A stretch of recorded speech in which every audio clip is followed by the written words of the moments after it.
Good afternoon from Toronto. My name is Kalman Weiser, and I'm the director of York University's Koshitsky Center for Jewish Studies. It's my great pleasure today to host a very special event, a book launch for my esteemed York colleague, Professor Marc Herman. After Revelation, the Rabbinic Past in the Medieval Islamic World was published in 2025 by the University of Pennsylvania Press, and it's Professor Herman's very first monograph. It deals with a fascinating subject of the intellectual history of Jews and Muslim lands and the interrelation between the Jewish and Islamic traditions. Now, I don't want to take up too much time with advertisements for the center's activities because we have an exciting program with 3 speakers ahead of us. But before I explain how we'll proceed today, I'd like to remind you to subscribe to our center's newsletter. You can write to cjs@yorku.ca. And I'd also like to ask you to keep your eyes open for upcoming events, such as our Sound and Sense series on Jewish music and other academic lectures sponsored by the Center for Jewish Studies at York University. These include a virtual event with Einat Liebel-Haas about Reform religious conversion in Israel, scheduled for March 22nd, and the annual Walensky Lectures in Jewish Life and Education to be held on April 12th in person. This year's lectures are on the topic of Who are the Jews? Traditional and modern approaches to Jewish ancestry and identity. They'll be given by Professor Stephen Weitzman of the University of Pennsylvania and Professor Anu Tobolowsky of the College of William and Mary. Now let me get to today's program. Let me explain how it's going to work. I'm going to introduce each of today's 3 speakers, beginning with Professor Marc Herman. He'll offer opening remarks. They'll be followed by comments and responses to the book by each of our distinguished panelists, Professors Miriam Goldstein and Professor Marty Lukshin. After they have all spoken, we will open the floor to questions. If you have a question, be sure to write it in the chat box. Now let me get to the introductions. First of all, our speaker of the day is Professor Marc Herman. He's an assistant professor in the Department of Humanities at York University. His research focuses on Jewish and Islamic intellectual history in the medieval Mediterranean and Judeo-Arabic law. He graduated from the University of Pennsylvania and held postdoctoral fellowships at Columbia University, Fordham University, Harvard University, Rutgers University, the University of Michigan, the University of Pennsylvania, and Yale Law School, all before coming to York just a few years ago. He is also co-editor of Accounting for the Commandments in Medieval Judaism, Studies in Law and Philosophy, Pietism, and Kabbalah, which was published in 2021, and Worlds of Jewish Law, Pre-Modern Legal Cultures in the Making, which is currently under review for publication. Professor Herman's exciting new project reconstructs the writing, rewriting, and transmission history of Maimonides' Book of the Commandments. Our second speaker will be Professor Miriam Goldstein. Professor Goldstein was trained at Harvard, Cambridge, and the Hebrew University of Jerusalem, and is professor in the Department of Arabic Language and Literature at the Hebrew University of Jerusalem. A specialist in medieval Judeo-Arabic texts, Professor Goldstein focuses on interreligious relations in the medieval Arabic-speaking world, as well as Judeo-Arabic Bible exegesis. She is the author of A Judeo-Arabic Parody of the Life of Jesus, the Toldot Yeshu Helen Narrative from 2023, and Karaite Exegesis in Medieval Jerusalem, published in 2011, as well as numerous articles on Arabic and Judeo-Arabic literature. She is also co-editor of Beyond Religious Borders, Interaction and Intellectual Exchange in the Medieval Islamic World, which appeared in 2011, and Authorship in Medieval Arabic and Persian Literatures, which was published in 2019. Professor Goldstein is currently completing a critical edition and translation of the Judeo-Arabic Genesis commentary and the 10th century Karaite scholar of the 10th century Karaite scholar Yaqub al-Kirkisani, and leads the project Parodies on the Life of Jesus in Yemen, towards the origins and development of the Toldot Yeshu literature. And our final speaker is a name well known to many of you, Professor Marty Luxon, who is University Professor Emeritus at York University. An ordained rabbi, he was also a full-time faculty member at York for 38 years. He served in many administrative positions, including chair of the Department of Humanities, director of the Koshitsky Center for Jewish Studies, coordinator of the Jewish Teacher Education Program, and chair of the Senate Committee on Academic Standards, Curriculum, and Pedagogy. He has written 6 books and many articles, most of them dealing with medieval Jewish Bible commentaries. He retired and moved from Toronto to Jerusalem about 10 years ago, but continues to teach online courses for York University and in-person courses at the Givat Washington Educational College. So now that we've got that out of the way, so to speak, it's my great pleasure to welcome our first speaker, our honoree of the day, Professor Marc Herman. Thank you very much, Professor Weiser, for the warm introduction, both in Zoom and to York University. And of course, to Julie Feinberg, the extraordinarily capable coordinator of the Israel and Golda Koshitsky Center for Jewish Studies at York, for her many behind-the-scenes skills and organizational talents that were put towards today's program. And although it's a little bit premature, I also would like to thank Professors Goldstein and Luxon for their time and energies in today's program. The academic world doesn't always have a reputation as the most welcoming place, but our 2 guests today are model scholars and extraordinarily fine people. I've learned a tremendous amount from them, and am honored that they are here. I, of course, incurred many, many other debts in writing after Revelation, but both professional and personal. My acknowledgments are a little bit too long to read for right now, but they reflect the special and welcoming academic community that I'm part of. In the next few minutes, I want to introduce the basic contours of After Revelation. I do so to help make sense of the conversation that will follow and to frame some of the big questions that I try to ask in this volume. After Revelation is a tightly bound book, both geographically and historically.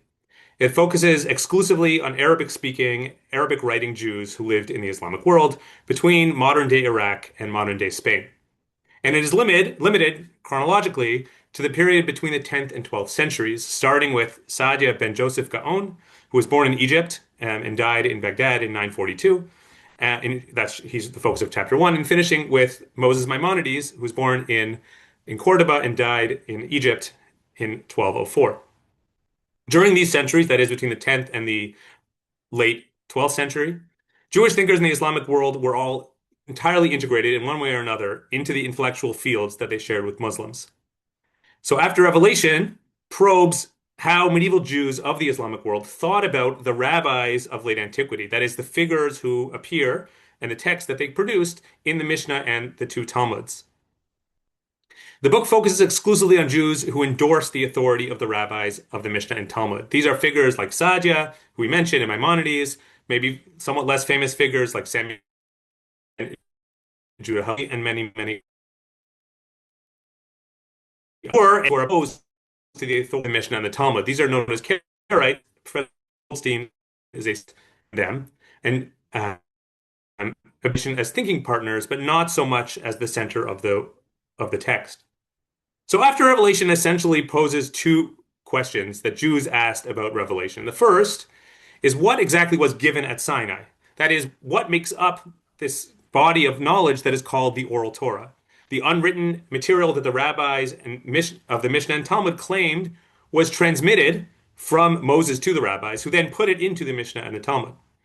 And second, what was the role of these rabbis? Did they merely arrange and transmit the law, never adding on their own accord? Or did they also consider received traditions and add their own insights along the way? So obviously, these 2 questions are related. The more you think was given at Sinai, the less the rabbis needed to do in terms of active generation of the law. But if the corpus of law was relatively narrowly bound, then the rabbis needed to fill in many gaps, adding much to the law. The first thing to notice about the Jewish answers to these questions is that they can be arranged in more or less 2 geographic schools. In the Islamic East, centered in Baghdad, and those centered in Baghdad and the ancient academies headed by figures that we called then the Gaonim, The tendency in the East was to affirm the divine authority for all of Jewish law, even the material that's not found in the Bible. So one example that's easy to understand is, of course, the post-biblical festival of Hanukkah, which doesn't appear in the Hebrew Bible, but we are told by the Gaonim and their acolytes in the Islamic East that God foretold these events and the legal institution, the legal practice of Hanukkah to Moses. Some of them even asserted that the Mishnah itself of the 2nd century was given by God. But in the Islamic West, in the lands we know now call Spain, Jews tended to limit the amount of material that God gave to Moses, and commensurately, they had no qualms in claiming that the rabbis had added to divine law. They even celebrated the divine authority granted to legal experts to expand and interpret Revelation. So the big question that After Revelation asks is what accounts for these two broad camps? Why did Jews in each of these locales portray the rabbis in such different ways, right? In the Islamic East, we have an emphasis on received tradition and passive transmission. And in the Islamic West, in Iberia, we have an emphasis on creativity and generation of law by the rabbis. So I propose two complementary answers, of which there may be more, but two main ones that I think are the major factors driving and helping explain and understand why each approach made sense in each region.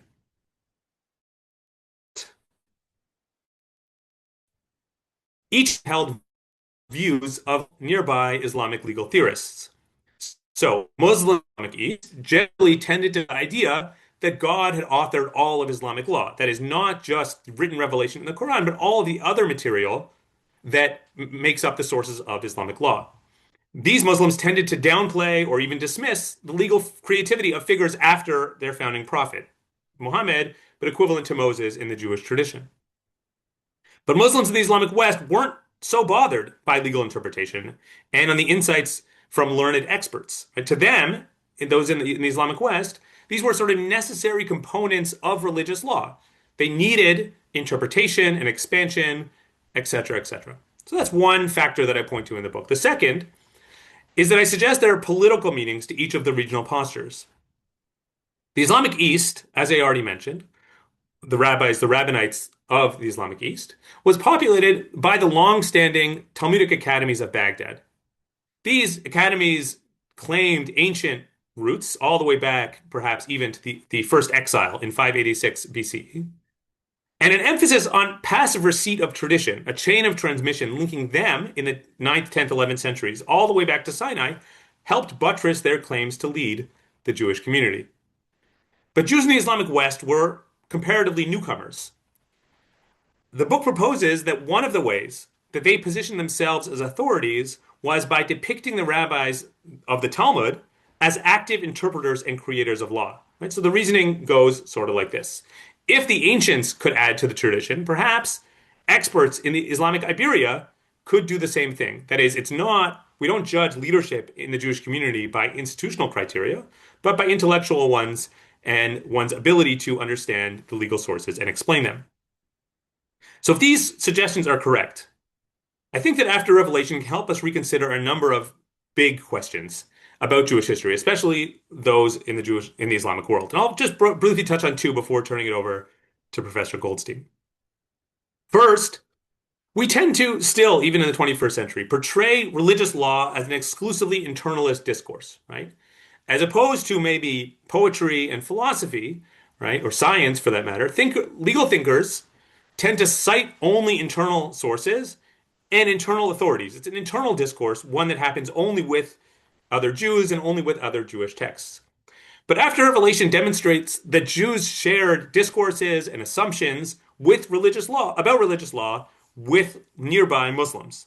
I say in the introduction to the book that the primary mover here is geography and not so much history. That is, I'm not so much focused on historical development from Baghdad to Córdoba to Cairo, but I think that geography, sort of the what made sense, what was in the air, is the primary mover here.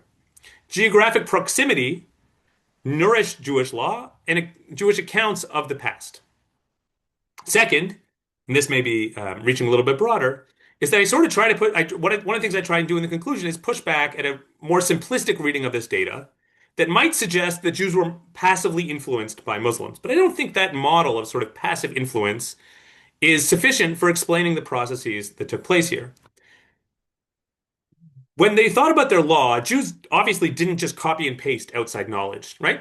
While their views sometimes coincided or often coincided with nearby Muslim jurists or some nearby Muslim jurists, other nearby Muslim jurists and other nearby Jewish jurists chose different paths, right? That is, there were a lot of options open to the Jews in each of these locales as they tried to think and make sense of their past.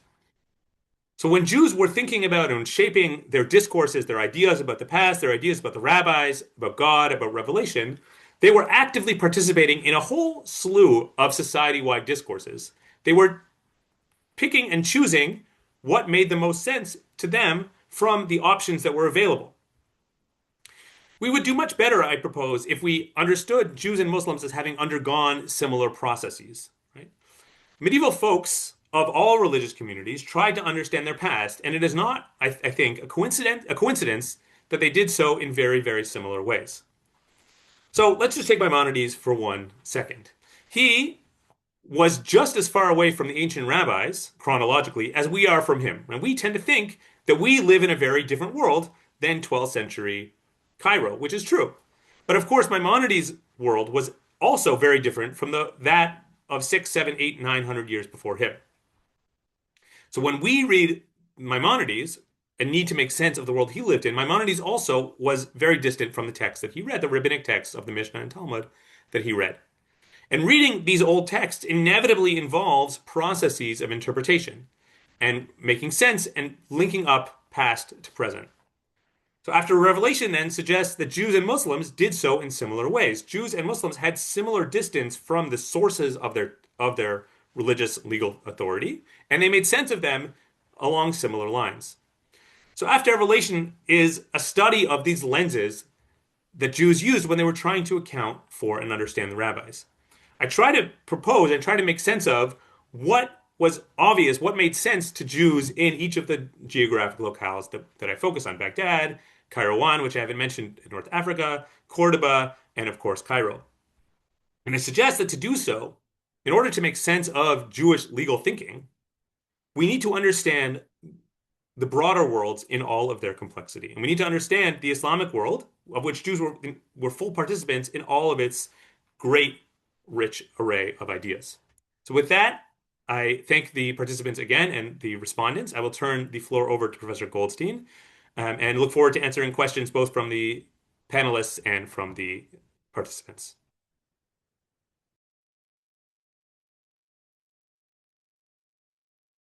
Thank you so much, Professor Herman, and thank you to York University and to all of you for coming. It's really a pleasure to be here, and thanks for the invitation to participate in your evening, Professor Herman.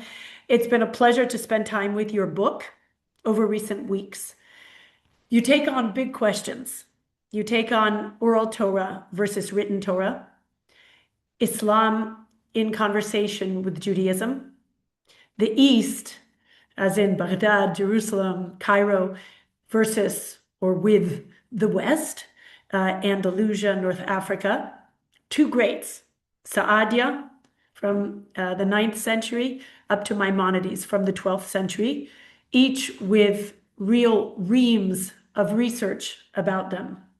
And in your book, you're willing to engage with and also challenge previous research in a way that is careful and well thought out, convincing, and also sensitive, which is quite important in this kind of situation. You leverage your knowledge of Arabic and Judeo-Arabic literatures in order to reflect on these large questions that I've mentioned.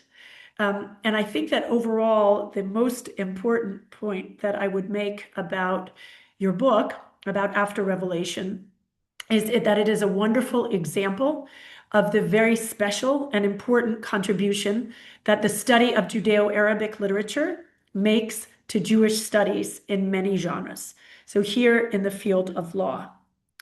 Now I want to make some specific remarks on Professor Herman's book.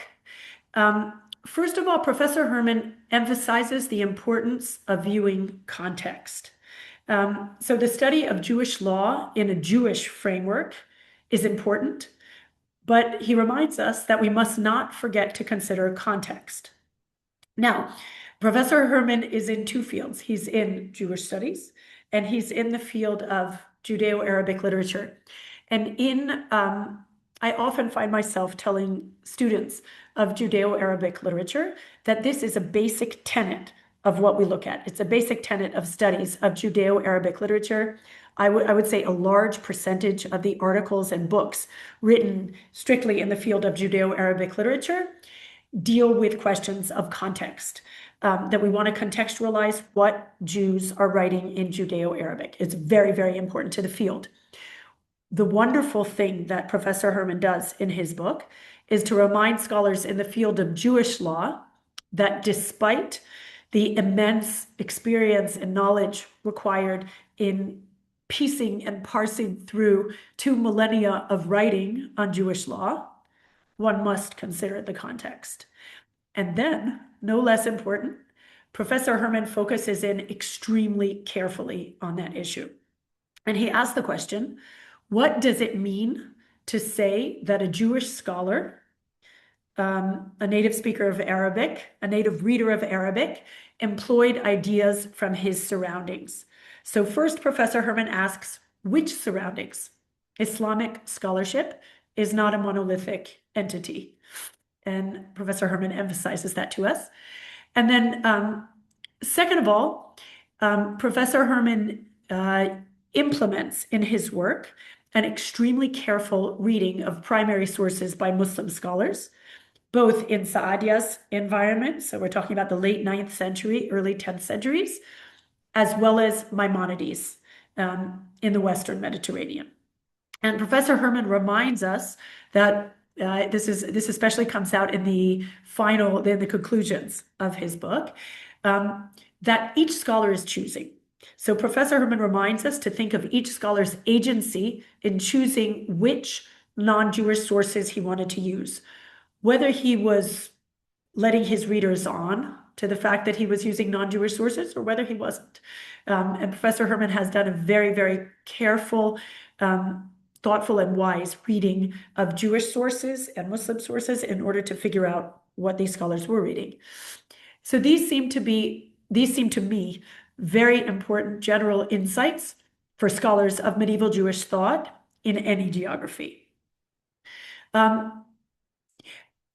Professor Herman has a very illuminating first chapter on Saadia. And we know from earlier writing from Professor Robert Brody, Saadia as the revolutionary champion of tradition. And indeed, Professor Herman's book speaks to this point. So in some ways, as we know, Saadia was extremely revolutionary. He was revolutionary in his decision to write in Arabic. He was revolutionary in his decision to translate the Torah into Arabic. He was revolutionary to center the Bible, to bring the idea of Bible exegesis back to the center of Jewish scholarship, and a large percentage, perhaps 50%, I'd throw out, of the works that he wrote centered on Bible exegesis. And Saadia was revolutionary in the genres he chose to write in. He was the first Gaon to write monographs on halakha, so to devote halachic works to particular topics, to write them in an authorly way with an introduction, a middle, and a conclusion, cross-references, all sorts of authorial trappings. In these ways, Saadia was revolutionary, but Saadia was a champion of tradition. And Professor Herman illustrates that very strongly in his book, where he traces with us Saadia's view in its context, that every statement made in the Talmud, every facet of Rabbinic Judaism was actually ancient and traditional and given at Sinai. And Professor Herman uses many of Saadia's primary sources on this. Here, he brought quotes from Kitab Tahsil al-Shari'a al-Sama'iyya, which is Saadia's work that is devoted to this topic of the origins of the Oral Torah. So Professor Herman has read and reflected on decades of research on Saadia, and he locates this approach in Saadia's immediate environment.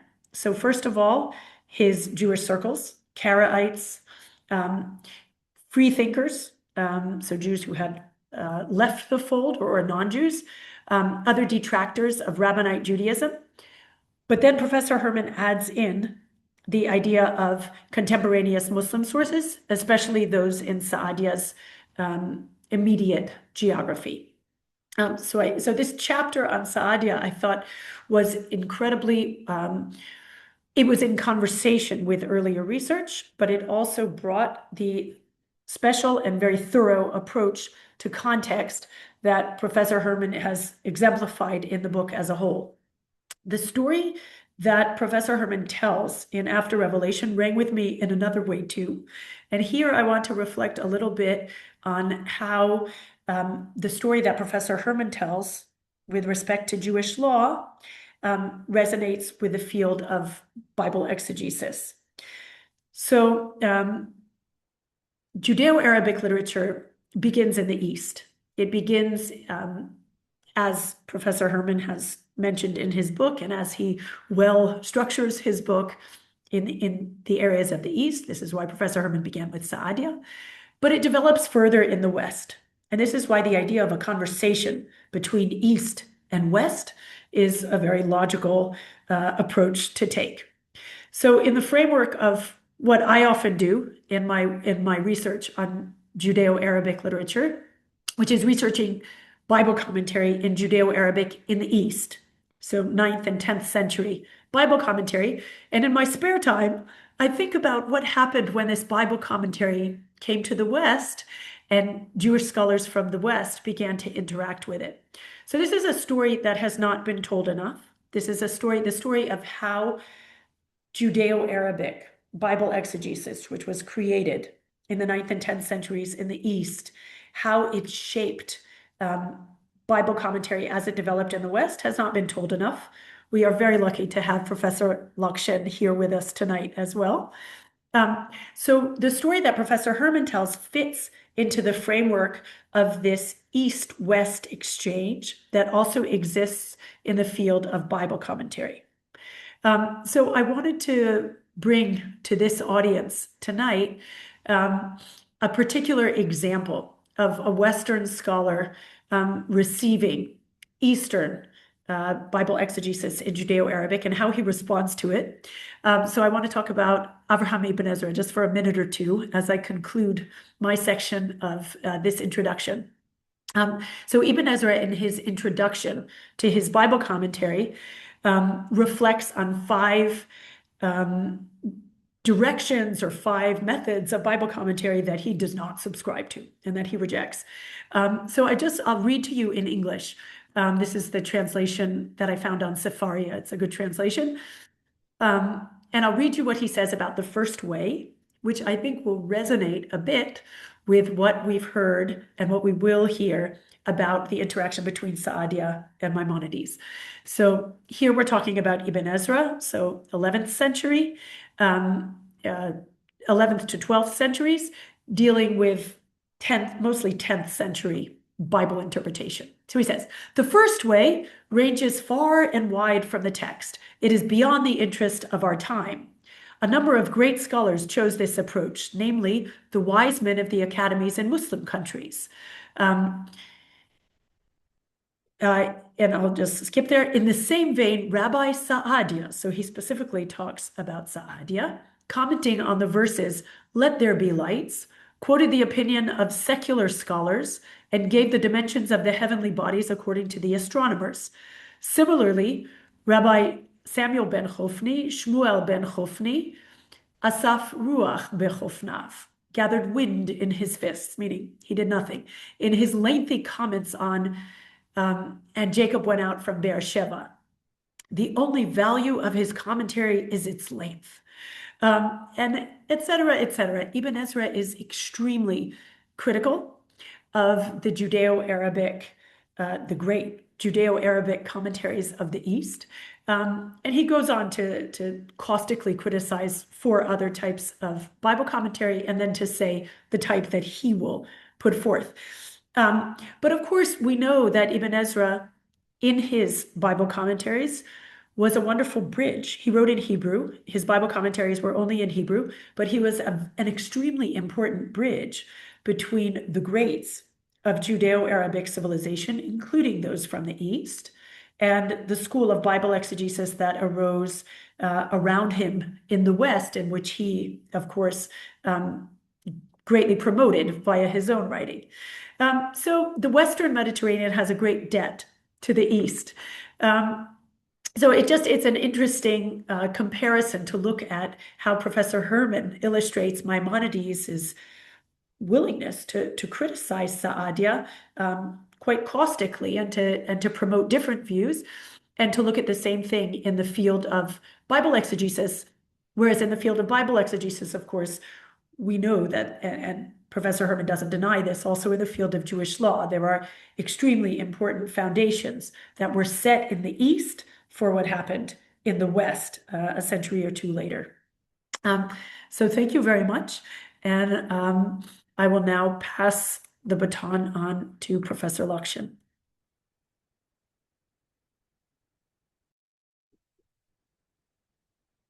Thank you very much, Professor Goldstein. Thank you very much, Professor Weiser, for inviting me here. It's a pleasure for me to come back home, even if virtually, to the Kashitsky Center for Jewish Studies at York. And it's an honor to participate in this book launch for Professor Marc Herman's impressive book, After Revelation. Preparing for today's event, I read the book for the second time, and once again, I learned a lot from it. Professor Herman's scholarship focuses, as you've heard, on the intellectual history of Jews living in Muslim countries in the Middle Ages.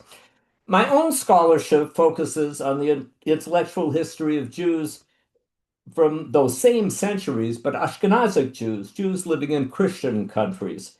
So, first of all, I'm very grateful to Professor Herman for expanding my horizons. One central point of After Revelation, as you've heard now, is that theories of Muslim scholars about law and revelation and tradition, in other words, their theories about Islamic law, revelation, and tradition, influenced Jewish writers who wrote about Jewish law, revelation, and tradition. Since, unlike Judaism and Islam, Christianity does not center on religious law, these issues are not directly relevant to my own scholarship, but still many of the points made by Professor Herman in After Revelation are highly relevant to the scholarly work I do. I'm going to discuss two. In introducing his book, Professor Herman writes that when we read the scholarship about medieval Jewish approaches to the issue of revelation, three broad methodologies can be identified. And I quote, "The first methodology assumes that medieval Jewish reflections on revelation are manifestations of internal developments evolving directly out of Talmudic debates. This approach often assumes that, again, I'm quoting, forces within Jewish culture are sufficient to explain historical developments without recourse to the inclusion of foreign ideas or influences. The second approach takes the view that medieval rabbinic writings about law and revelation were produced as responses to Karaite threats, Karaites being Jews who reject the Talmudic rabbinic traditions. And the third approach sees Jewish views about law and revelation as informed by or generated by contacts with contemporaneous legal discourses. In other words, contemporaneous non-Jewish legal discourse, or more specifically, contemporaneous Islamic legal discourse. Professor Herman writes that all of these approaches have some usefulness, but that the third approach inspires and underlies his book. As he puts it, his book continues the powerful tradition of scholarship which takes Jewish conversation with non-Jews for granted. This division into three scholarly approaches really speaks to me. It's highly relevant to my own study of medieval Jewish Bible commentaries. It's possible but not all that useful, to look at medieval Jewish Bible commentaries using the first model and understand that these commentaries on the Bible simply are a natural continuation of the traditional Jewish practice of writing commentaries on the Bible that began well before the High Middle Ages. Such an approach does nothing to explain the medieval commentators' new methodologies. Their often surprising dedication to the pshat, to the plain or contextual meaning of the biblical text. Another very popular approach in academia to the study of medieval Jewish Bible commentaries is the second one in Professor Herman's paradigm, assuming that polemics are central to understanding the works of Rashi, the most famous Jewish commentator on the Bible, or the works of his grandson Rashbam.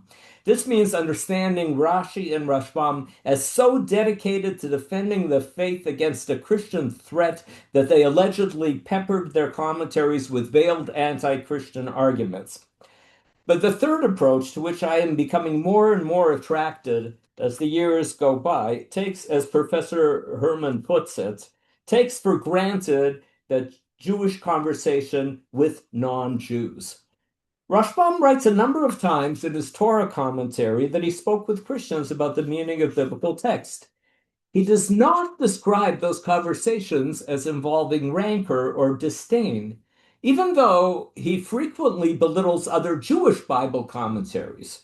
He was writing in northern France in the first half of the 12th century. In those same years, two slightly younger Christian scholars around the corner from him in northern France, Hugh and Andrew of St. Victor, were writing Bible commentaries in Latin, commentaries that frequently cited the interpretations that were offered by the Judei, by the Jews.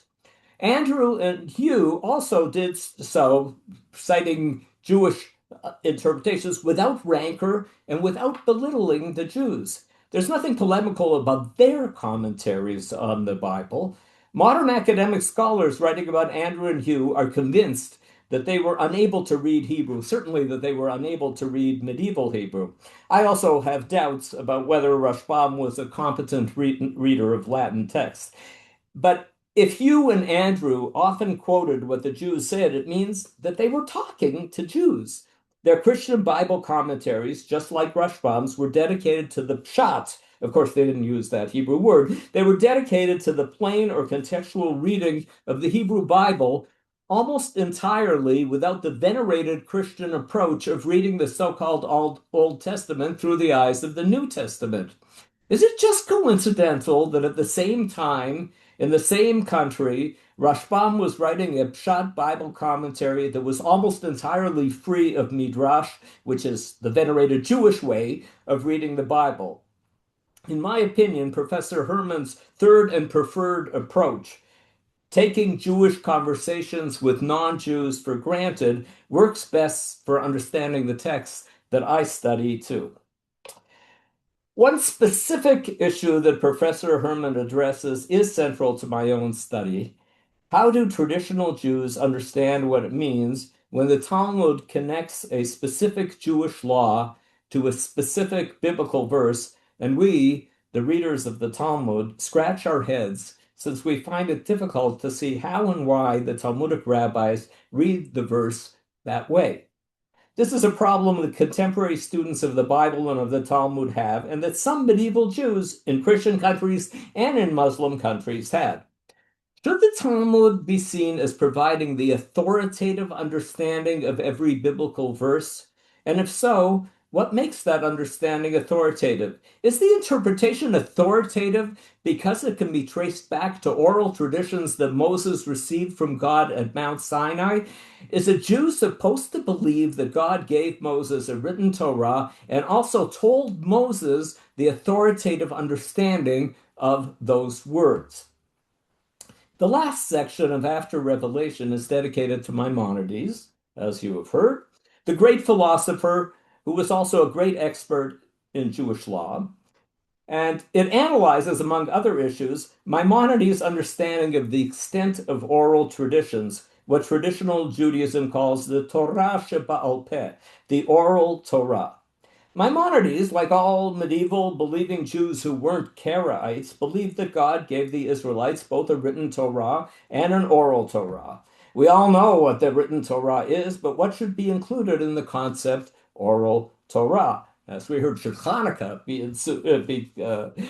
included in the concept of oral Torah? In common parlance today, when Jews study the Talmud, they often say that they are studying Torah she'ba'al peh, oral Torah.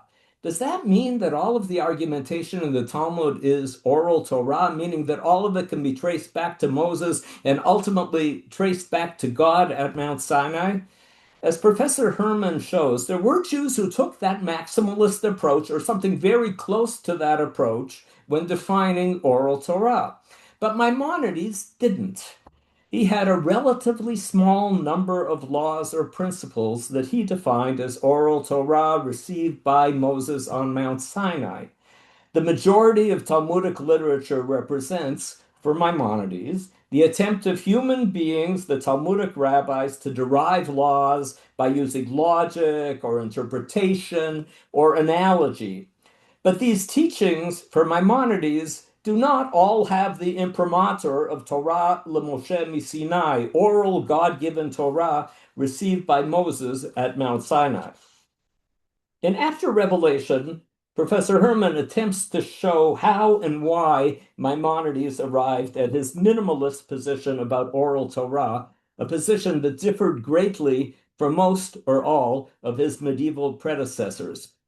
I'd like to address one theoretically possible position. This is not Professor Herman's position. This is a position of some other scholars, which Professor Herman addressed in one of his articles, a position that argues that Maimonides' definition of oral law is a function of his positive attitude to pshat and the serious gap between pshat and the way the Talmud often interprets biblical verses. We know that Maimonides had much respect for the pshat, much interest in the pshat, for the plain meaning of the biblical text. But it would be inaccurate to see Maimonides' relatively strong commitment to pshat as the factor that limited the extent of his definition of oral Torah. Why do I say this? Because of my study of Maimonides' older contemporary, Rashbam, from Christian Europe, Rashbam's Torah commentary, and Rashbam's Talmud commentary. Of all the pre-modern Jewish Bible commentators, at least of all the pre-modern Rabbinic Jewish Bible commentators, Rashbam had the strongest dedication to pshat. In his Torah commentary, he often offered pshat interpretations that not only differed from the Talmudic readings of verses, sometimes his interpretations directly contradicted the Talmudic readings of the same verse. But when we look at Rashbam's Talmud commentary, we find that he takes what most people would consider a maximalist position about the authority of Midrash, and hence a maximalist position on the question of what is included in the concept of Torah law, what is considered to be deoraita.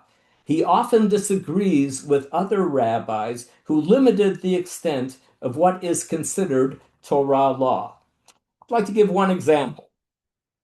The Mishnah lists ways that a marriage can be contracted according to halacha, Jewish law.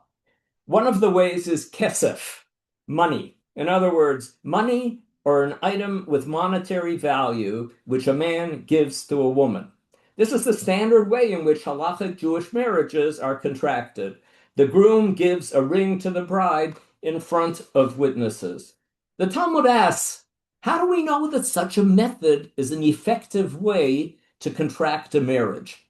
The Talmud answers, Kicha, kicha, miste Ephron. When speaking of marriages, the Torah uses the Hebrew verb lakachat, to take. It speaks of a man taking a wife, ki yikach ish isha. And when describing the way that Abraham in Genesis chapter 23 purchased a field and a burial cave for his wife Sarah, the Torah reports that Abraham used that same verb to take, when he said to the seller, Ephron, Natati kesef hasadeh, kach mimeni. I am giving you the money for the field, take it from me. Kicha, kicha. The Torah's use of that same verb to take when referring to a marriage thus teaches us that a marriage can be contracted with money.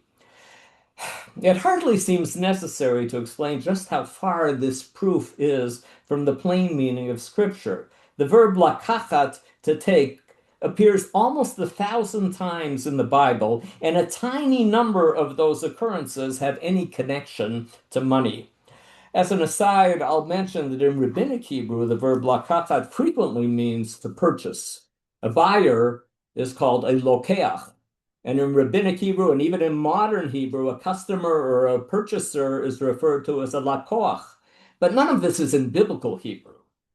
So how does Rashbam, the great promoter of Pshat, the plain contextual reading of the biblical text, relate to this Talmudic teaching? Well, both Rashi and Rashbam report in their Talmud commentaries that they are acquainted with a popular opinion of some medieval rabbis who preceded them, who said that contracting a marriage with money is not from the Torah. They just didn't take this explanation that the Talmud asked as actually proving that this is from the Torah. It's a rabbinic innovation. It's not something that naturally flows from any biblical verse. Rashi, in fact, reports that his Talmud teachers taught him that. But both Rashi and Rashbam stridently reject that approach. As Rashbam puts it, ta'utu biyadam. Rabbis who make a claim like that are mistaken.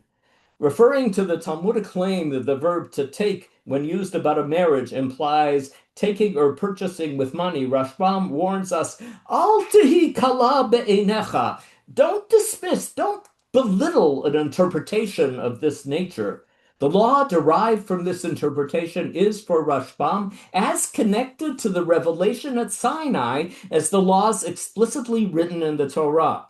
This is just one example of many when Rashbam, based on a Talmudic proof text for a law from a biblical verse, took the maximalist approach when defining which laws are from the Torah, even though his colleagues or rabbinic predecessors said, no, it's not really from the Torah, despite the Talmudic proof text.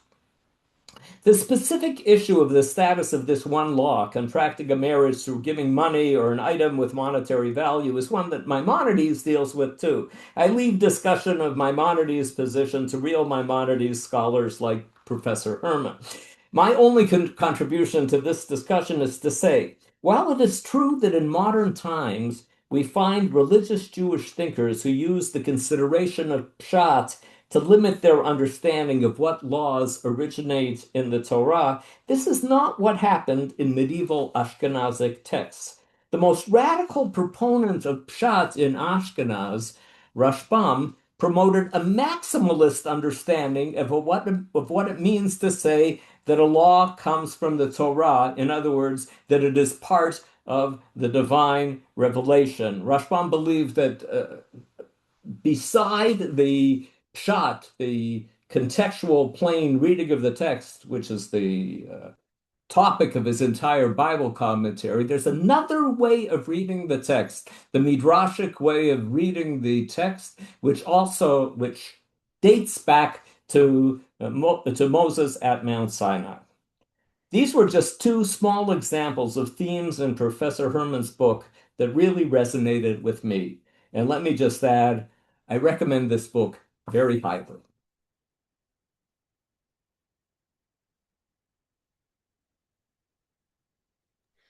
Wonderful. I'd like to ask all of our participants to join us. And now we have an opportunity for you to engage Professor Herman to ask your questions of him. When I say you, I mean the panelists. You'll get the first shot of asking Professor Herman some questions and his responses. And then after a round of that, we're going to open it to the general audience, those of you at home, so to speak. And I already see there are a number of questions that have gathered. They're quite learned questions. This is a very impressive audience, I have to say. The speakers are impressive and the audience is also quite impressive. Professor Goldstein, would you like to have the first word? Okay, sure. Thank you so much, Professor Lakshan. That was great. I appreciated that very much. So, Professor Herman, I have two questions. that I wanted to throw out, and I know that I'm sure the audience wants their questions answered too, so I'll keep them brief. First of all, what I wanted to ask you as I was reading your wonderful book is so you frame your question very clearly. I mean, your question is this, let's say we're talking about these two poles, Saadia versus Maimonides, and we have two extremely different opinions as to the relationship between written Torah and oral Torah. And so I mean, if I can put it in one sentence, the major claim of your book is look at the geography. So you have to look at Maliki thought to understand Maimonides, and you have to look at Saadia's environment to understand Saadia. But I want to push you on that. So I want to ask you, wait a minute, we know that in this period, there's an incredibly active culture of transmission of books and manuscripts. And if, I loved what you said about, don't talk about Judaism, talk about Jewish scholars. You have a wonderful challenge to Goitein's metaphor of symbiosis in your conclusion.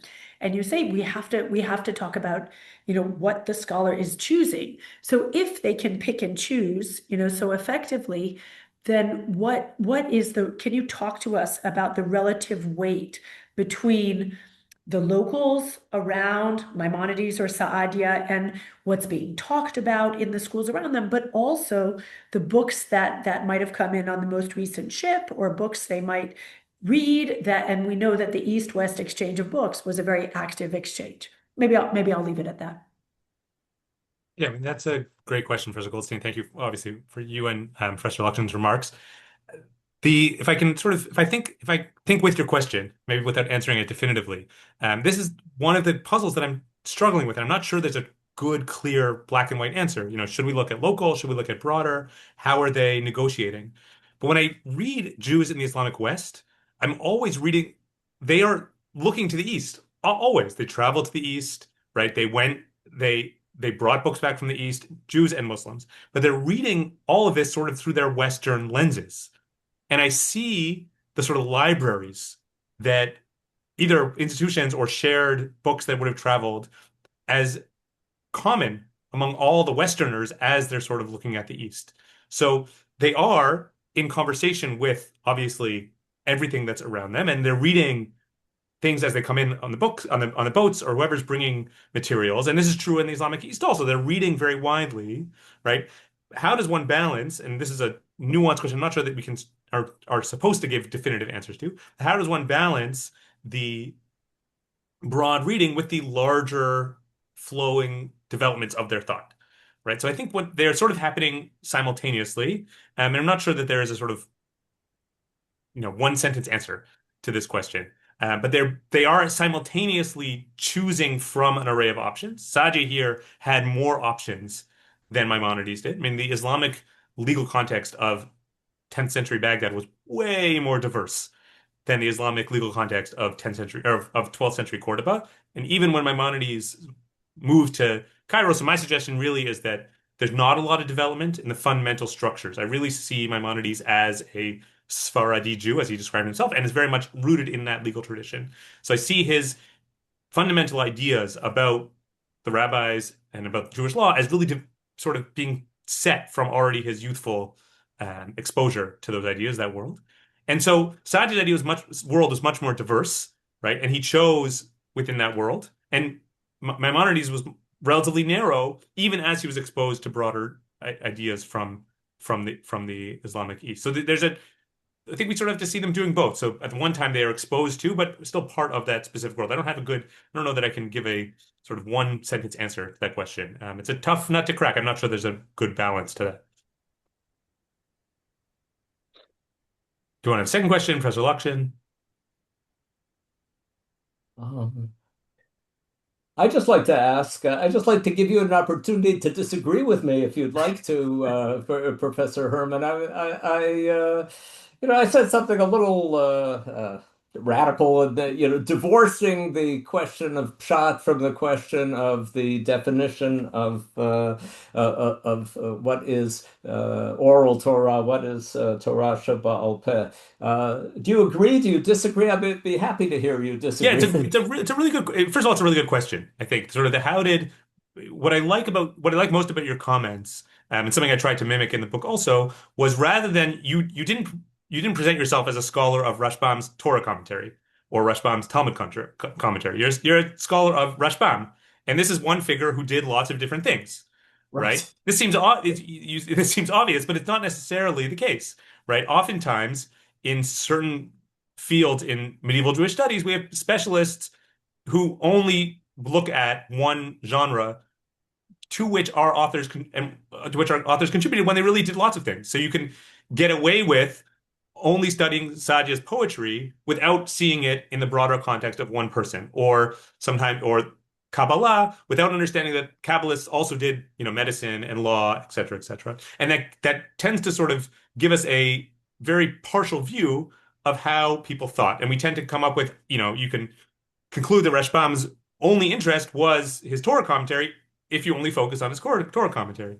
So when it comes to Rashbam, or it comes to someone like Maimonides, sort of integrating those two components is tricky. And specifically when it comes to Maimonides' approach to exegesis, right? So what were his assumptions about how the biblical meanings worked and what he sort of drew from that? So clearly he's drawing on a Andalusi school, right? The school also produced someone like Ibn Ezra, right? Think mean that, whether they knew or didn't know, they certainly came from the same world and were drawing on similar values. But Maimonides, at the end, I think we err by emphasizing too much his biblical commentary and not as much his approach to halakha, right? And I think we need to center him as a real Talmudist, as someone who deeply considered the Talmud, right? And is in negotiation with sort of layering on. And here I've learned a lot from lots of different people. Professor Mordechai Cohen has presented important ideas on that score and sort of how to think with and balance these questions of, Maimonides as exegete and Maimonides as halachist. And I think it's important to bring them together on this specific question. So I'm less convinced that pshat is a major operative category in Maimonides as it is in Rashbam and Ibn Ezra. I tend to think that he was less committed to figuring out exactly that style of interpretation as much as, he was negotiating what he saw as the sort of more immediate sense of scripture alongside other important ways to read it. Like he would bring the rabbis to scripture, as opposed to others who would, read the Hebrew Bible maybe on its own, and then also produce a rabbinic commentary, the way Rashbam could be seen as doing those two things simultaneously. Thank you. Okay, maybe it's a good moment to proceed to the questions offered by the audience.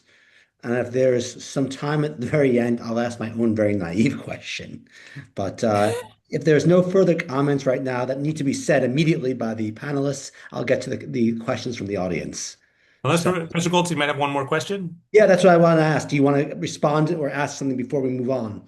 I'm happy to wait and first see what people from the attendees have said. Okay, so let's get to that.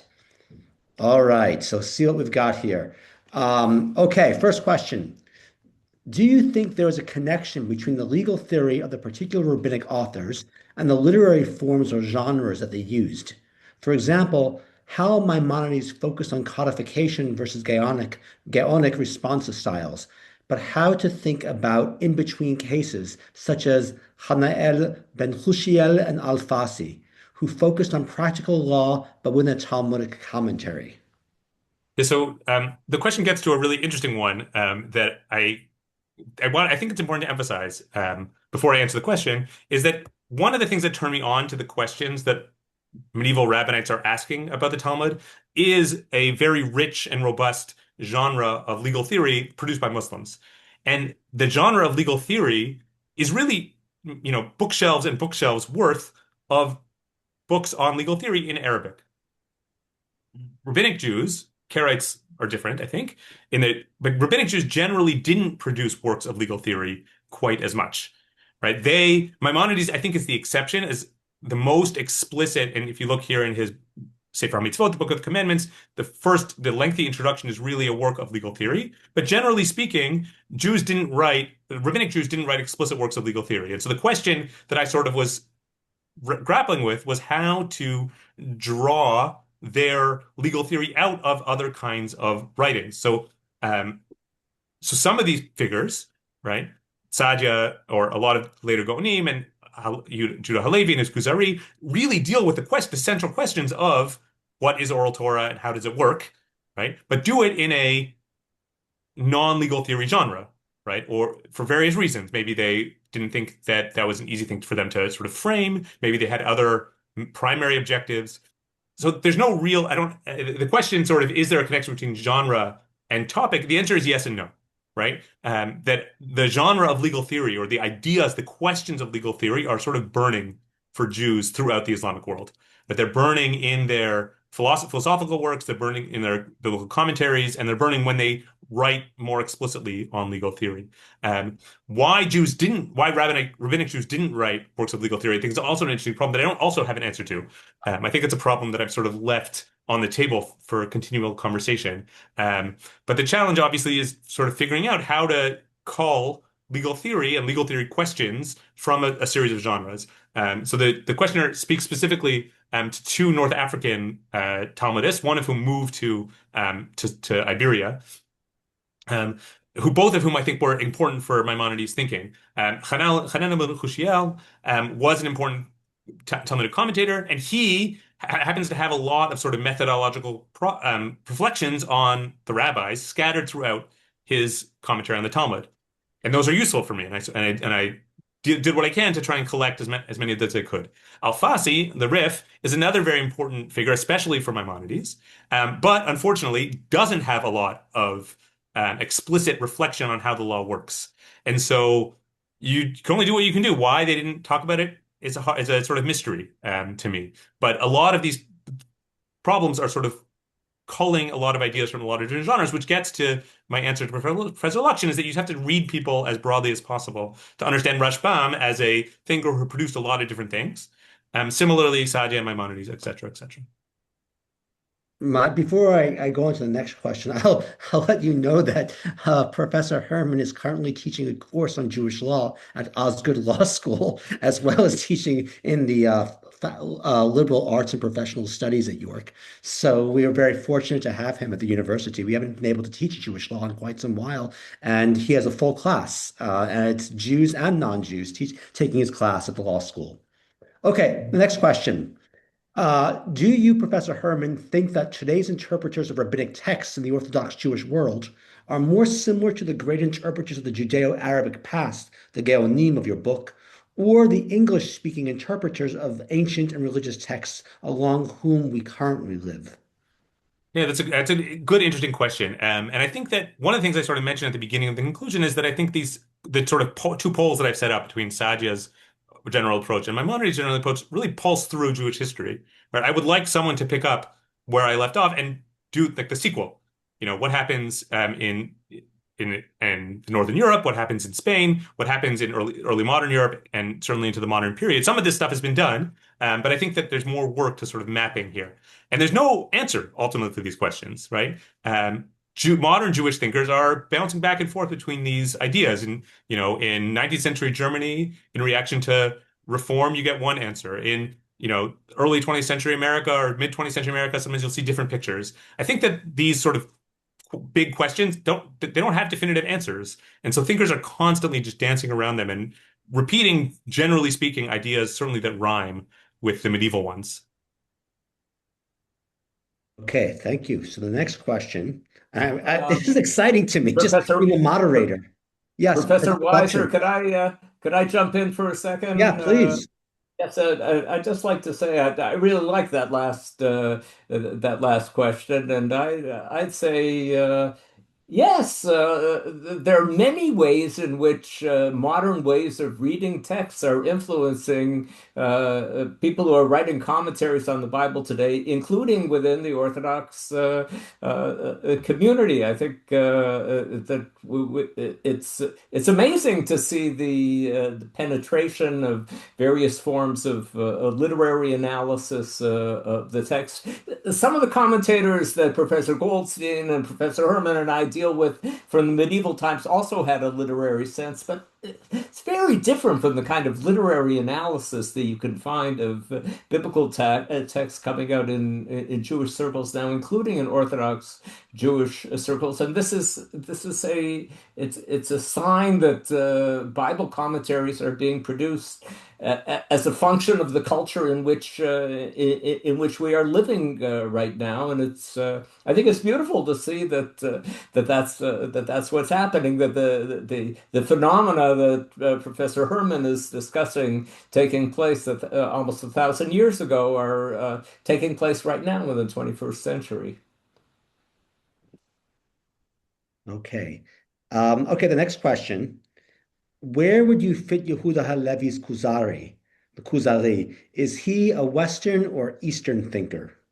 That's a good question. And here would say that I'm a little more definitive than maybe some other people. There's been a sort of long-standing question in understanding the Kuzari, and sort of how do we interpret his relationship to the past and to these sort of questions of relationship to Oral Torah, relationship to the Karaites, and I learned a lot specifically from some important passages in a book by Professor Diana Lobel. I think she's at Boston University, who clued me into the basic fundamental question of when you're reading the Kuzari on these questions of Oral Torah, is the real contrast is not Halevi and Maimonides. Maimonides, of course, came a century later or more, but between Halevi and Saadia. Because in the world that Yehuda Halevi and the Kuzari grew up in and developed, Saadia was a looming figure. And in 11th century Iberia, right, the questions that I'm focused on in After Revelation are questions that were guided by Saadia's thinking. And what's most significant for me is Halevi's willingness to break with Saadia's models of Oral Torah. So now most people in the medieval period, when you're arguing with people, with other Jews, they generally didn't name their opponents. But if you contrast Saadia's ideas about Oral Torah and Halevi's ideas of Oral Torah, and this I'm here cribbing and maybe expanding on what Professor Daniel Lobel taught me, is that they are really quite different. And Halevi's has much more in common with some of his nearby Andalusi thinkers than the ones in the East. And so, for example, on the question of can the rabbis create law, so Saadia's answer is almost always no. And Halevi's answer is yes, much like some of his local Andalusi thinkers. What makes Halevi different, right, is his emphasis on sort of the mechanics of how that worked. And what he thinks, and the way he portrays it, is that the rabbis could create law when they had sort of the divine spirit guiding them in the Second Temple period, or in the temple, First and Second Temple periods, right? But the upshot really is that they could nevertheless create law with God's guidance. That's the basic point, which I think is more similar to the Andalusis who were in favor of the creation of law than Saadia, who was against it. That's point one. The other second point that I think makes him more Western than Eastern is that if you noticed in that the periodization of history that Halevi puts forward is that there's a break with the destruction of the Second Temple, which means that everyone after the Second Temple obviously doesn't have God's guidance, including Saadia and those in the West, right? So subtly, by his periodization of Jewish history is also guiding, you can also be seen as a rejection of the Saadianic Gaonic authority, where legal authority rested in Baghdad. And really, he's saying that everyone after the Second Temple is equal, whether you're in Baghdad or in the Islamic West. Okay, thank you. Okay, next question. You mentioned medieval folks. How widely among non-elites, that is Jewish non-elites, were such legal theoretical arguments known? Yeah, so that's a very good question. When I mentioned medieval folks, I meant the sort of medieval elite. But the question I think should be asked of the non-elites as well, sort of the people who were not producing or consume the consumers of these texts and not so much the producers. And this is obviously harder to pin down because we don't have text from them. So the question is, how can we recover their thinking? So here I would suggest sort of two avenues, both of which I don't explore, neither of which I explore in the book, but I think deserve further attention. The first way to sort of maybe tackle this question is it's using the medieval texts themselves to think about what the reader's assumptions of it were. So a Gaon writes to an anonymous audience, throughout the Mediterranean, saying, these are my assumptions about the law, right? And we can assume that his audience more or less agreed, right? Or where he sort of understood that his audience was in conversation with these ideas and they could make sense of these ideas that he was putting forward. The other area, and this requires a little bit more, much, much more careful study, is to sort of go through non-literary texts of the Cairo Geniza and ask, how did people think about Jewish law? And what were the sort of offhand remarks that they made? How did they think that Jewish law worked when they're not writing literary intellectual texts, when they're writing letters, when they're sort of talking back and forth to each other? And that's a much harder task, but my sense is that the sort of Saadianic model of legal authority, right, is something that sort of comes up almost offhand in many, many Cairo Geniza documents. And you can see in the Cairo Geniza references to this sort of maximalist position, which leads me to believe that the maximalist position on Oral Torah at least is reflected in these Cairo Geniza documents, which may give us insight into the how diffuse these ideas were. Although much, much more work I think needs to be done here. Okay. I'd be So, curious to hear, especially from Professor Goldstein, what she thinks about that problem. That's our most social history or broader level problem. Yeah, I mean, I was waiting to see how you would answer that question. No, I think I mean, I see that the professor who asks the question, Elisheva Karlebach, works on Ashkenaz, and we are lucky to have the Cairo Geniza in order to be able to see how non-elites or non-scholars might have talked about these issues. That's true. But I don't know, I'm just thinking about a lot of things I've been reading recently where scholars, even scholars writing in the period after Rav Saadia, speak very frankly about the fact that, they can't understand what he's writing. I mean, we have examples in North Africa from much later, but I think even, by a few centuries after, things need to be sort of re-explained for even scholars to understand. So I think it's a really good question. And I think your idea of looking at the Cairo Geniza and the way they talk about these issues is useful. I mean, the other thing to be said about documents from the Cairo Geniza is that so often when we have legal documents or even rewritings of what happened in legal scenarios, we're still hearing it from elites, and we're not hearing it from in the voices of the people who were actual players in the situation. So that can be tough, but I think it's a really good idea. I want to also, can I go back, Professor Weiser? I wanted to, this struck me when Professor Lakshan was talking about David Kaufman's question. I mean, I think that one really fascinating aspect of modern day Bible interpretation is that sometimes the most sort of interesting and revolutionary methods are the ones that take up the methods of the rabbis.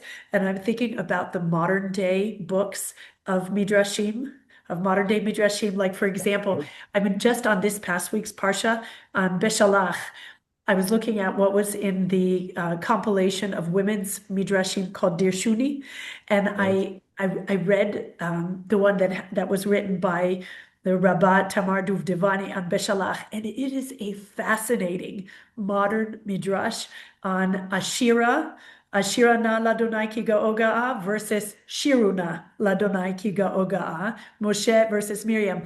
And it's interesting. I would just say that to David Kaufman's wonderful question, that it's interesting that sometimes the modern interpreters are most revolutionary when they take up the methods of 2,000 years before. You know, I totally agree. I might phrase it a little differently. I might say they take up the style of 2,000 years before, but the methods that they're using are of the analysis of the intellectual climate in which you and I live these days, and they're bringing that into and they're using the clothing of the old midrashic method for putting new ideas into the text. It's a fascinating phenomenon. Agreed. Yeah. Okay. So the next question is really asking for illustration. Could you, Professor Herman, give specific examples, maybe of the differences between East and West vis-a-vis a single text, or maybe a specific example of a Jewish law that was influenced by Muslim thought? Yeah, so I've already mentioned one, which is this sort of example of Hanukkah, which obviously has no roots in the Hebrew Bible. And the Gaonic position, Saadia's position, is very explicit that this is given by Moses, to Moses by God. Whereas in the Islamic West, Maimonides, and to the extent that we can find specific comments about Hanukkah, before him is much very comfortable that the rabbis would create such a festival. Another example might be the Jewish calendar, where Saadia is extraordinarily adamant in a way that has attracted a lot of scholarly attention. He's extraordinarily adamant that the Jewish calendar was given, exactly the way we have it, um, essentially in the 10th century, was already given to Moses, was practiced when the Israelites left Egypt. Some Gaonim even say that was given to Adam, the first human being. The Jewish calendar dates back that far, right? That's the sort of picture that you get in the Islamic East, whereas in the Islamic West, already in the 11th century, there's a lot of pushback on Saadia's model. Abraham ibn Ezra is less inclined to push back about the calendar, but there are others. The Isaac ben Baruch al-Balia is the figure who is most explicit. This is an obscure figure now, but in the 11th century his thinking on the calendar was very important, and he's quoted a number of times by later historians of the calendar as the first to sort of push back on Saadia explicitly, and he needs to go out of ways to justify his willingness to break with Gaonic authority. Um, and Maimonides picks up on that.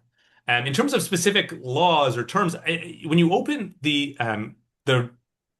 Judeo-Arabic writings of Jews, even rabbinic Jews in the medieval Islamic world, I think that one of the striking things, I'm sure Professor Goldstein could speak to this even in greater detail and depth than I can, is the total comfort that they have in using terms that we're familiar with from Islamic texts. So the prophets are called messengers, right? And revelation, the terms for revealed texts are exactly the same. All of the terminology is just identical, almost. And it's just shocking to me how much they knew and how fluent they are in the technical terms of Islamic thought, from philosophy to theology to exegesis, to law, all of these things.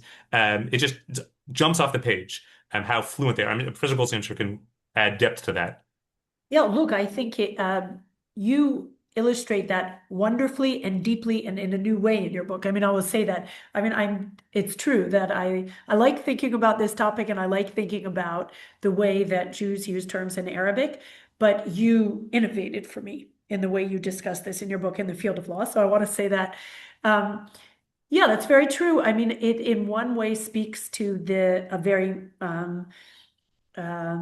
sort of intermeshed linguistic and cultural framework in the early centuries of Islam. I don't think that, as you would probably say too, I don't think Saadia thought of imam which he used for Kohen, as a Muslim term. For him, this was just the term. And I mean, one thing that I would say for the audience that might be new, if the audience is mostly not based in Israel, I mean, I oftentimes in Israel, I find that I have to impress upon my students, many of whom are native Arabic speakers, that these people we are reading in Judeo-Arabic were native Arabic speakers just as they were. And for them, this is not necessarily a Muslim term. Maybe in the 21st century, we think of all of these terms and also the ones you mentioned in the field of law as Muslim terms, but back in the 12th century, Perhaps they weren't in the 10th century, perhaps they weren't in the 8th century, perhaps they weren't. Um, and accepting these as Islamicate terms that were used by adherents of all religions. Yeah, one of the But I most think you interesting. illustrate it wonderfully. Yeah, one of the most interesting to me, Yoshua Blau points this out in his book on the history of Judeo-Arabic, is the term Quran, which Saadia uses to mean, what we would translate as Mikra, which is sort of scripture, right? But he calls the Hebrew Bible the Quran. But he doesn't mean the Quran that we pick up on the shelf. He means that term just as a general term for holy books, which to us is shocking, but apparently to him is just routine. And that's Right. the routine nature of this use of terminology is what surprises me the most, or at least surprised me the most. I'm sure that we as, native English speakers and Jews, we do the same thing, with many terms that, 1,000 years from now, they'll ask, did we know that these were Christian terms and how were we using them? Very true. May I ask, as a complete outsider to this field, what you're saying suggests is a time when they stopped doing this, and these terms become in some way marked as Islamic, no longer universal. When and why is that? Do you have an answer to that, or that's a discussion for another time? It's a Or am really I good. misunderstanding that there is no change over time? It's a really good question. You wouldn't. I'm cautious to answer it. It's a very good question. I don't know if Professor Goldstein has some thoughts. Yeah. Um, it's a great question, Professor Weiser. Look, I think that it takes us into, there's a sort of watershed change around 14th, 15th century, somewhere, in between the Mamluk and Ottoman period in the Middle East, where there's a shift and Jews begin to write scholarly works in Hebrew rather than in Judeo-Arabic. So this is a really important shift for those communities. And what's preserved then in Judeo-Arabic, what do these Jewish communities who are native Arabic speakers, from North Africa all the way to the borders with today's Iran, they're all native Arabic speakers. What do they continue to write in Judeo-Arabic? So it's more popular works, but then it becomes these popular works that are much less sort of written within a non-Jewish milieu, meaning these are written by Jews who aren't necessarily reading non-Jewish sources anymore. You feel a real shift in the way Jews write Judeo-Arabic. I don't know that the actual terms have been evaluated. I mean, there has been work on what happened to Saadia's, for example, Saadia's canonical Judeo-Arabic Bible translation took on new forms in these later centuries. It was sort of made easier to read. I have looked at, and we could check like what happens to these central terms that could have been thought of as Muslim terms by these increasingly sort of internally oriented Jewish communities. One thing that I can say is using the word Allah for God, like calling God Allah, which of course for Saadia was completely normal, for Maimonides was completely normal.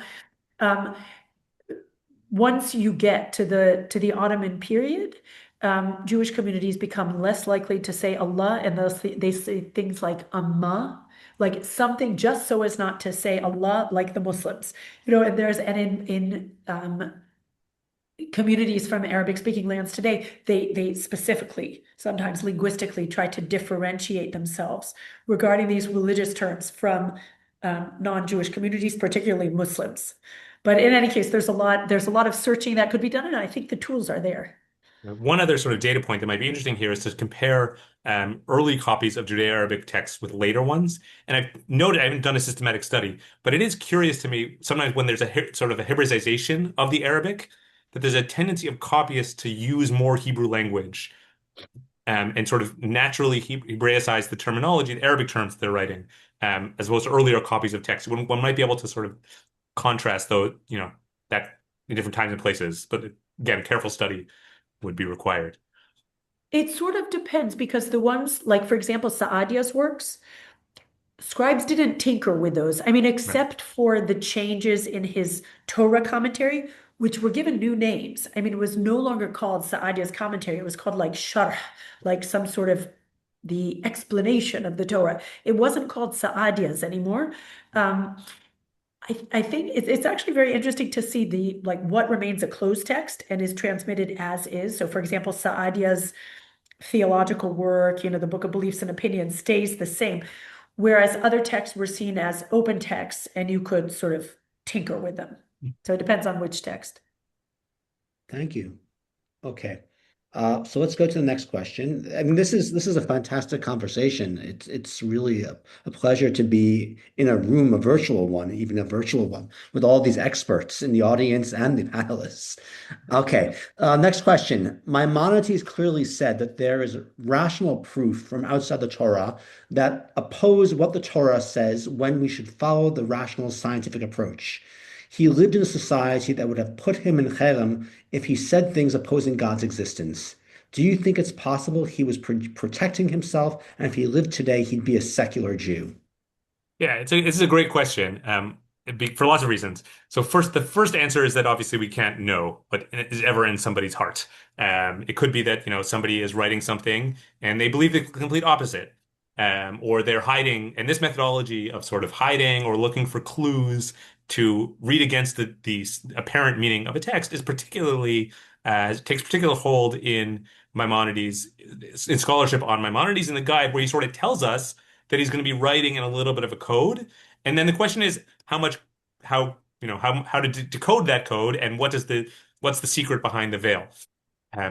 So I confess that what I try to do in the book is sort of sidestep that problem. Instead of looking at, what they actually thought, which we can't ever recover what's in someone's mind, sort of to look at how their arguments made sense in the world, right? So did Saadia really believe, this is a question scholars ask, did Saadia really believe his maximalist position on Oral Torah and Revelation, or did Maimonides really believe everything he tells us, even in his philosophical writings? So that, there are ways to answer the question, but there's obviously a lot of uncertainty associated with that. My proposal or my method is to sort of sidestep that and say, well, it doesn't really matter to me. I can't answer that question. What I'm really interested in is how the arguments that they put forward make sense in the world, right? Maimonides is still making an argument, or Saadia is still making an argument in their societies, right, that are drawing on, contextual tools. So this sort of allows me to sidestep some of this sort of polemical reading or the looking for secret codes within Saadia and Maimonides. Hey.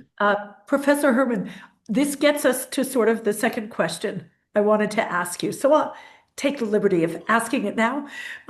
So I was very interested in the way you discussed Maimonides' famous categorical statements in his introduction to his Mishneh Torah, where he says, this is the only book you're going to need, go no further, don't waste your time with anything else. And you sort of, the way when you discuss it in your book, so the question obviously is, if Maimonides is leaving so much room for, multiplicity of conclusions and having lots of opinions, and all of this is great, and let's discuss and come up with our own new things. So, I mean, obviously then we ask, so how can he think? What, does he have the one right answer, that he presents in the Mishneh Torah? And that's all you need. So I felt like when you discussed this in the book, that you felt like the case could be made in either direction. So I just want to ask you, please explain to us, like, how should we read Maimonides here in light of, I mean, you've convinced me in your book. So I'm curious really what So you just think. to sort of catch everyone up, there's sort of two basic problems here. One is that on the same time, on the one hand, Maimonides is very, very definitive in his legal code. He tells you what the law is, and there's sort of that's it.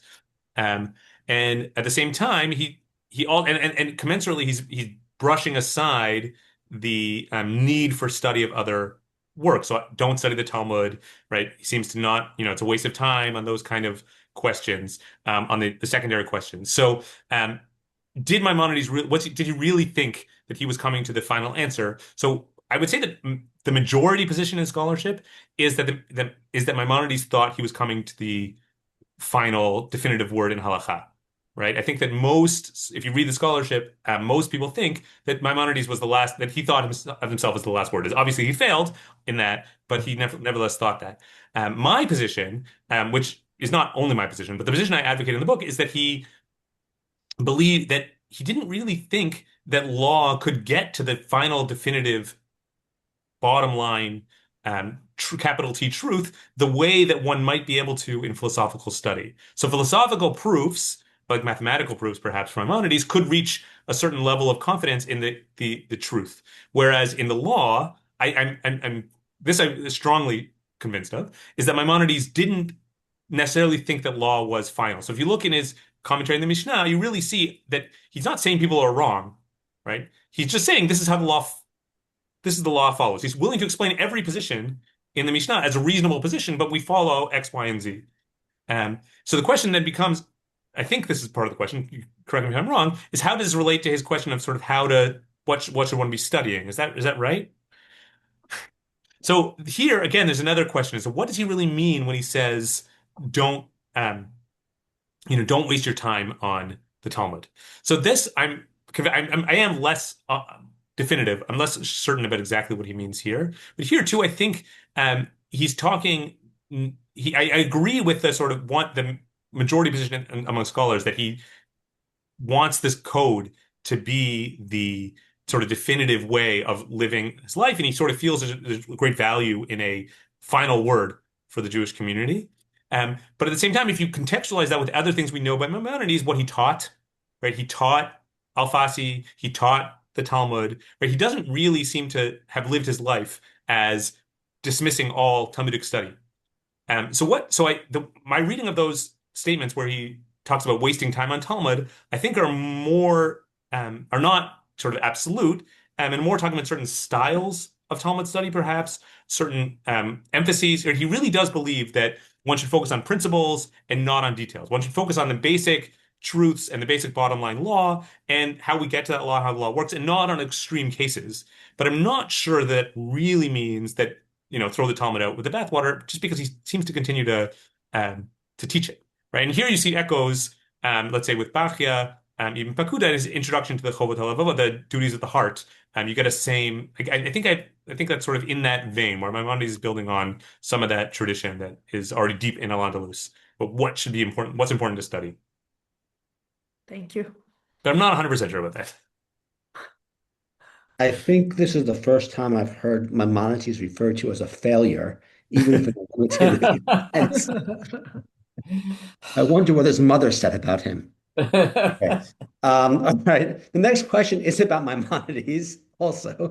It's part of it. It's actually a two-part question. I see the author has two questions that are related.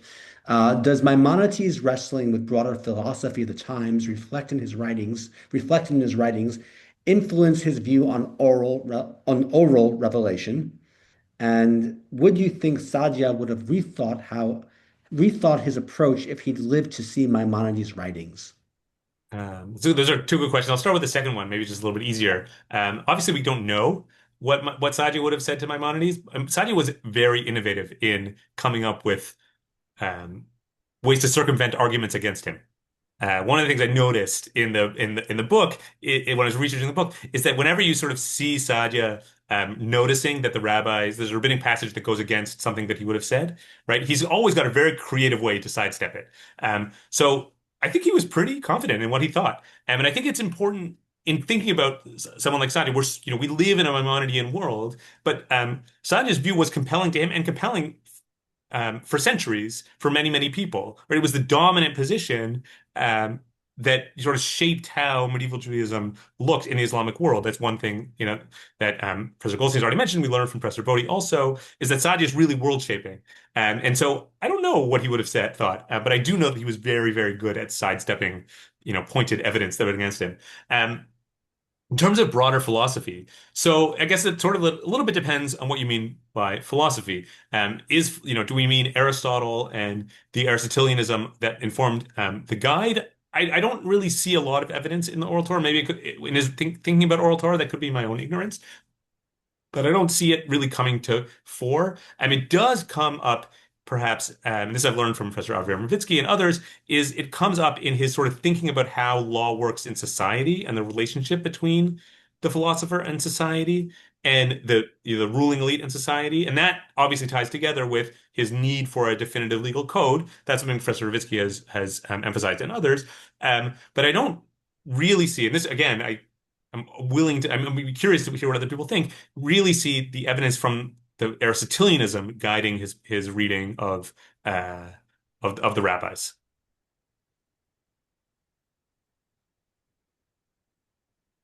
Okay, if there are no one wants to jump in after that, I'll ask the next question. Okay, this is a long one. Um, Is there a parallel book to Professor Herman's excellent volume to be written about Ashkenaz and the interaction between Jewish and Christian legal scholars? This would not necessarily be a book about the specific set of issues that Professor Herman deals with. I wonder, for instance, whether the presence of references in the medieval Jewish legal literature, for instance, in Rashba or the Tosafot, to zchut as a legal claim right is at all operating in interaction with the Christian literature on the attention to the notion of subjective rights that begins to preoccupy Christian jurists and later Christian scholars like Occam. So, Forgive me if I'm pronouncing these names no, incorrectly. so. This is an interesting set of questions that I do not feel competent in any way to answer. But I would echo Professor Luxion's way of thinking is that we need to sort of assume that that the Jews are thinking alongside those with them. There weren't as many explicit writings about sort of how Midrash works or Revelation worked in Northern Europe. There is some material. There's some material in later Spanish authorities, Ramban, Nachmanides, Ritva, etc. I think that the questions need to be asked.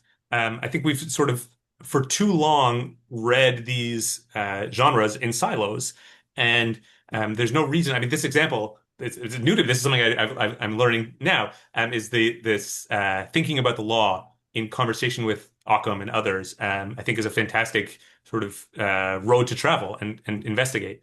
But there has been some study, but I think that in general, the sort of way to look at at other areas in other regions that produce Jewish law needs to be studied in a sort of broad world as possible. But Professor Luxon probably could jump in here more authoritatively, or Professor Goldstein for that matter.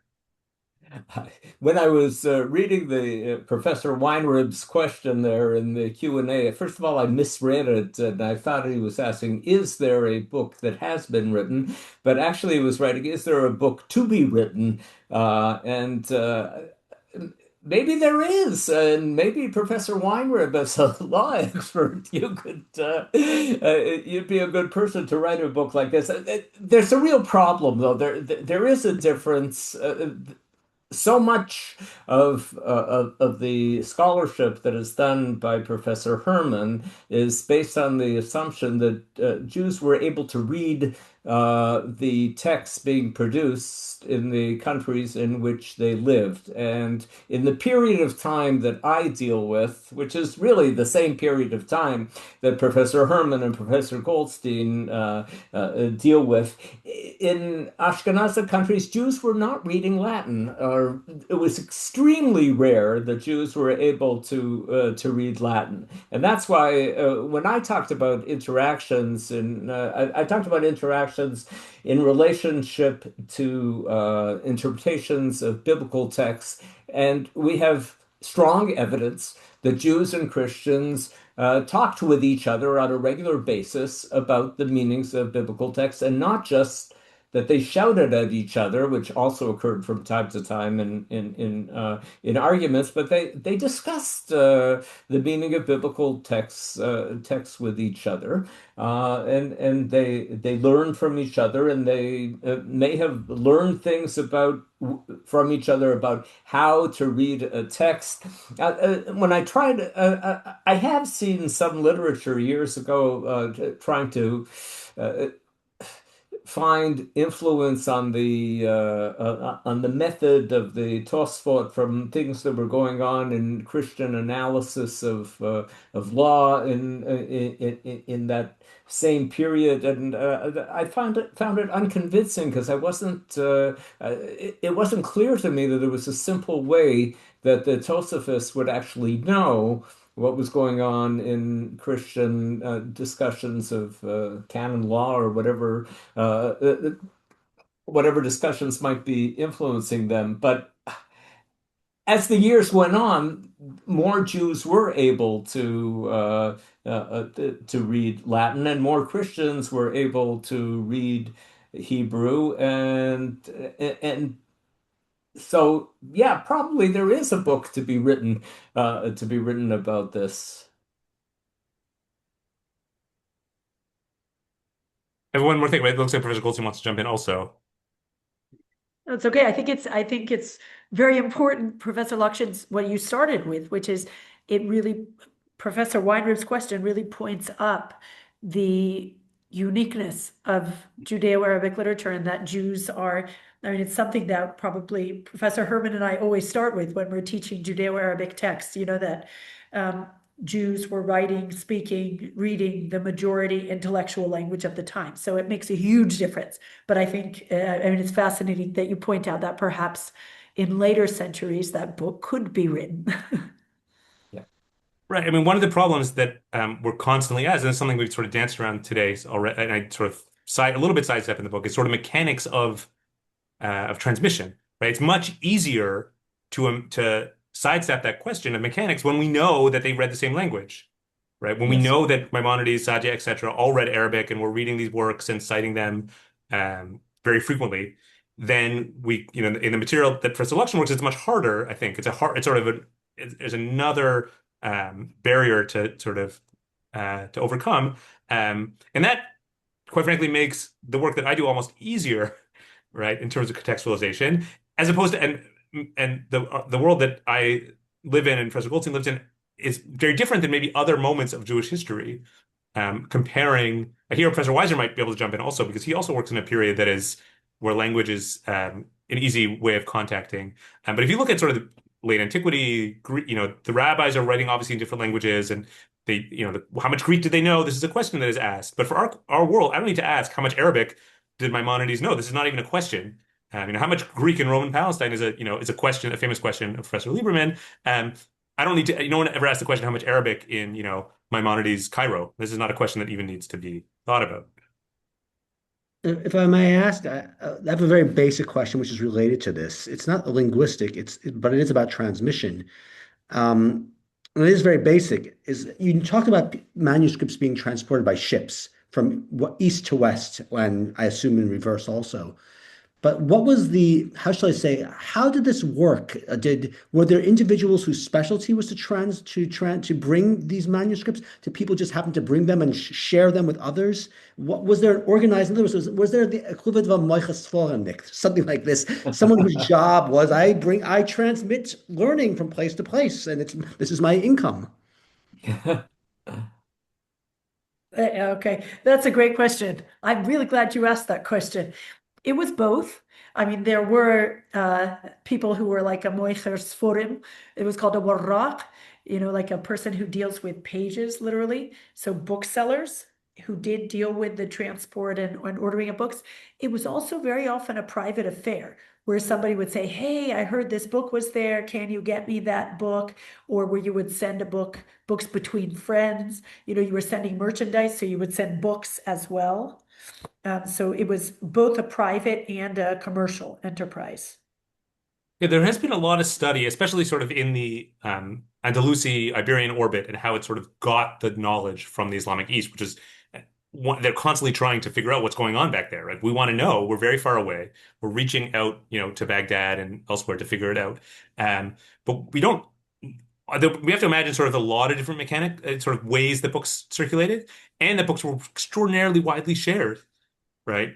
We know this from other sort of manuscript cultures that people would come in and loan out, and they would copy, and they would get snippets, and you would learn, about a book from citations that are made in another book to that book, right? And you'd be willing to sort of reconstruct arguments that are not directly put forward, right? So you read a polemic, Saadia's polemic against so and so, and now I have both views in front of me.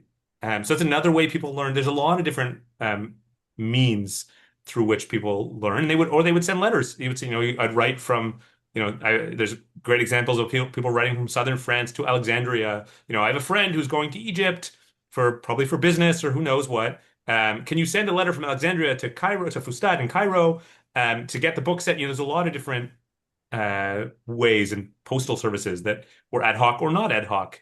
that circulated the knowledge circulation. Thank you. We are almost at the end of our time, so I think it's a really good opportunity to ask. Oh, I see another question arrived, so I'll just ask the other question. Okay, Brian Knarfogel in his book, The Intellectual History and Rabbinic Culture of Medieval Ashkenaz, does address the question of influence, including how Christians learn Pshat principles through talking with Jews and Talmudic methods of the Tosafists. Okay, Yeah. that was a comment, not a question. I Yeah, but apologize. it's an important I think it's an important comment because it's true that these questions are really being asked freshly in the modern period in contemporary scholarship in Ashkenaz, and there's much work to be done here. So I'll ask, are there any final questions or final words the panelists want to offer? I'd just like to say thank you for a wonderful conversation. I learned a Yeah, lot. thank you both so much, and Professor Weiser for sharing. It stretched far beyond my book, which was great. And thank you, Professor Herman, for writing this book. I'm very glad you did. Thank you. So yeah, this has been a wonderful experience. I agree. A terrific program is written in the comments.